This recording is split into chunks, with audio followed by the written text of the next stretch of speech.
Merci. C'est le coup d'envoi. À gauche, il y a Montferrand qui joue avec les maillots jaunes. À droite, Béziers, maillot rouge. Le premier mi-temps, c'est équilibré, mais Montferrand prend beaucoup de balles en touche. Là, et précisément, c'est Béziers qui la prend. Astre attaque. Toujours ces merveilleux enchaînements. Vous voyez, c'est Martin qui est maintenant la balle. Et il est posté comme un 3/4 alors qu'il joue pilier. Astre repart, donne à Cabrol. Et regardez bien, là, c'est Fabre qui avait la balle. Ce que va faire Astre sur cette action. Admirable. Il a été le grand chef d'orchestre. Regardez-le, il s'échappe. Il passe. Il passe toujours. Il donne un coup de pied à suivre. Il va être accroché par Romeu, qui est incontestablement le plaque sans ballon. Et cette pénalité d'ici de M. Flingoux, c'est très rare, mais tout à fait mérité. D'ailleurs, les Montferrandais n'ont pas discuté du tout. Il y a un essai de pénalité contre Astre. Regardez bien l'action, on la voit mieux au ralenti. Il suit la balle, il va marquer, il est battu, Romeu est battu en vitesse pure, et là il accroche, il se jette sur le dos de Astre pour l'empêcher de marquer. C'est tout à fait irrégulier. Et c'est une pénalité donc accordée par M. Flingoux. D'abord le transforme parce que c'est que ces pénalités de transformation se fait entre les poteaux. 6-0 pour Béziers. À la 41e minute, autre action admirable, enchaînement de Béziers, sortie, Cabrol feinte la passe et donne très loin à Fabre là-bas. Fabre bondit, se précipite et marque. Vous allez voir au ralenti le travail du pack. Balle extraite, Cabrol, très belle feinte de passe, ouvre très largement une passe de 15 mètres et trouve Fabre qui reprend du bout des doigts et qui va marquer. 10-0 pour Béziers.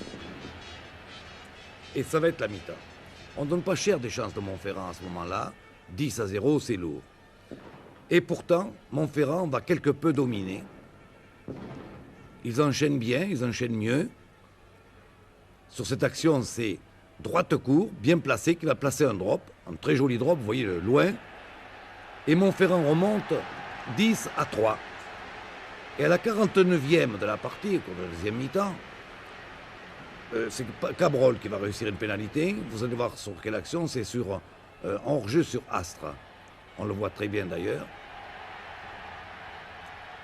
Il part toujours ces fameux enchaînements.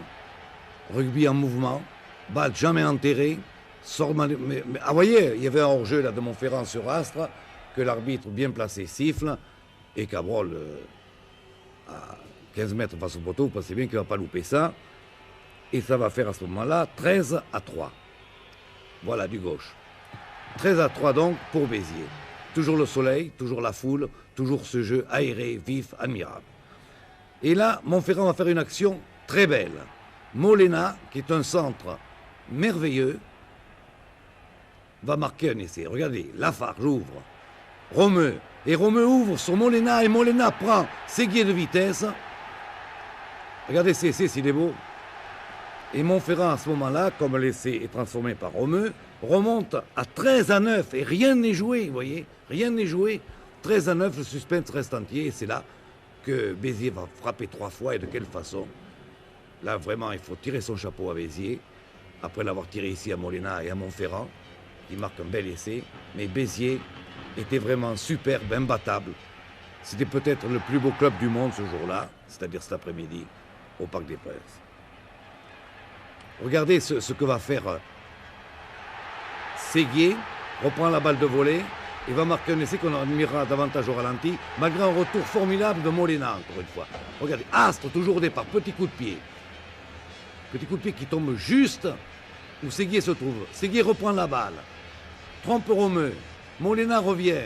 Une course formidable entre Molena et Séguier, une course de 50 mètres.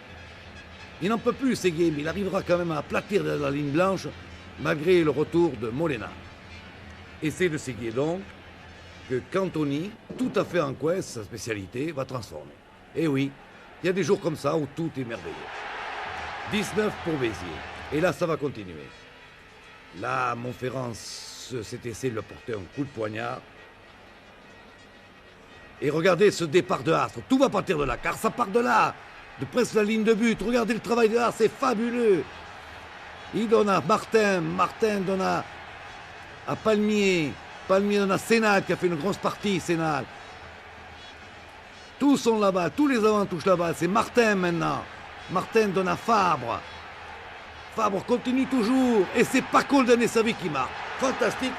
10 joueurs ont touché la balle, un essai de 80 mètres. Regardez la fin de cet essai. Au ralenti, je trouve qu'on dissèque mieux les gestes. C'est vraiment très rugby. Martin, le puissant Martin, donne à Fabre. Et Fabre donne à Paco. Bien revenu, toujours bien placé. Et le merveilleux international Paco va marquer un essai de justesse. Mais regardez, il est indiscutable. Il dépose le ballon derrière la ligne. Et Cabrol transforme. Et 25 pour Béziers.